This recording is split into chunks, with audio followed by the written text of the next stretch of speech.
I started playing Love and Deepspace last November, eager to try a new otome, and instantly got hooked. After the period tracker controversy, I posted a video the day after Valentine's Day and stumbled into the fandom. As a newcomer, it was moving to see how much the game meant to people. It made players feel seen, loved, and worthy of connection. Some of you even play it with your partners, which is incredibly sweet. But let's be real, some people in this fandom need an exorcism, and that's exactly what we're talking about today. Hey, welcome to my channel everyone, I'm the globalcherry and we'll be discussing why the Love and Deepspace community needs to change. If you enjoyed the video, feel free to like and subscribe when it's over. Now let's jump in and touch grass together. It seems that those tomes you've gleaned through have taught you nothing about etiquette. One of the biggest issues in this community is how normalized harassment has become, especially from people lacking basic maturity. When I started playing Love and Deepspace, I found creators like Lexy, a bubbly Silas girl like me, who was well known within the community. Later, she switched to Caleb, which is completely normal in otome games. Favorites change. What isn't normal is the backlash she faced. For months, CN players harassed her for switching mains and sharing honest opinions. They mocked her appearance and even asked, "Don't you have a husband?" As if enjoying fictional romance while married is somehow cheating. This game is literally designed for adult women. Being in a relationship doesn't mean you can't enjoy fictional romance. Why are people acting like her husband is losing to a 3D pixel? And why is it weird that people in their 30s enjoy this game? I've seen minors tell them to stop playing, which makes no sense. Romance doesn't lose appeal when you turn 30. For the record, the love interests are in their mid to late 20s. Silas is 28. That's not far from my age. If no one is getting hurt, why gatekeep?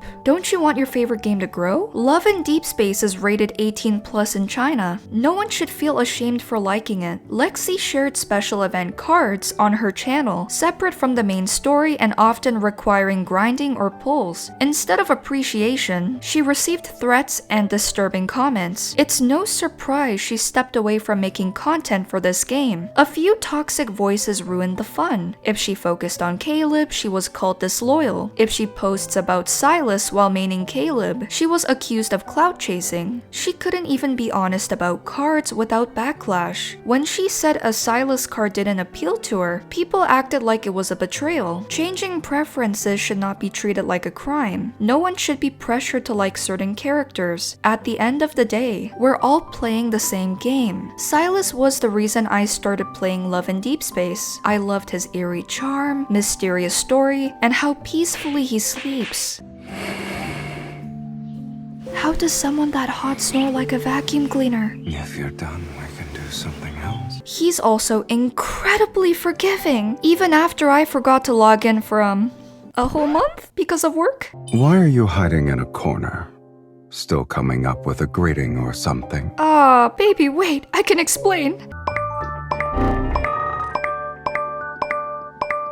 Xavier drew me in with his gentle but possessive nature. I originally thought Zayne was just another tsundere, but his way of showing love changed my mind. Rafayel's sass and Caleb's fierce devotion to her are just as endearing. Each love interest shows affection differently, and that's what makes otome games special. You're allowed to love more than one as you get to know them. In Mystic Messenger, I fell for Saren, Zayne, and Jumin. In Mr. Love Queen's Choice, it was Lucian first, then Victor.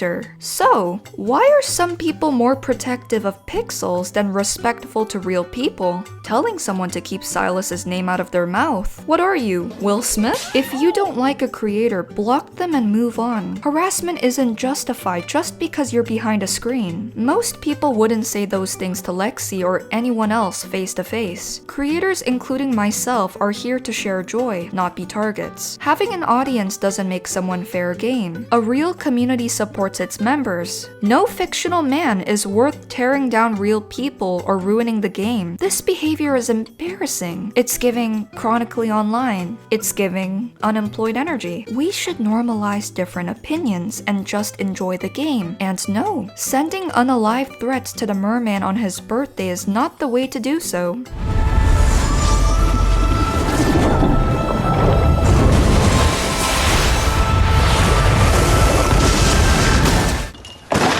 Some players even had their accounts reported for sharing an unpopular take. I remember someone associated Silas to BDSM in a personal post and was instantly attacked. As a Silas main, I'll be honest. He's romantic and gentle, but not exactly vanilla. But his relationship with the MC is built on trust and consent. That doesn't make anyone weird or corn-infested for liking it. It depends on whether you prefer being the hunted or the hunter.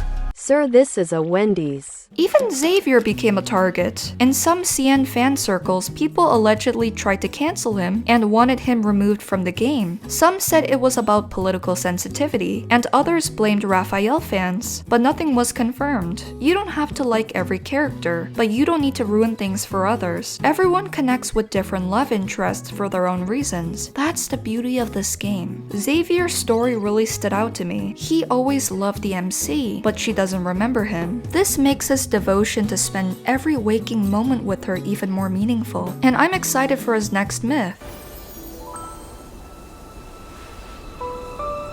Let the stars be our witness. Our vow shall endure, like the universe itself.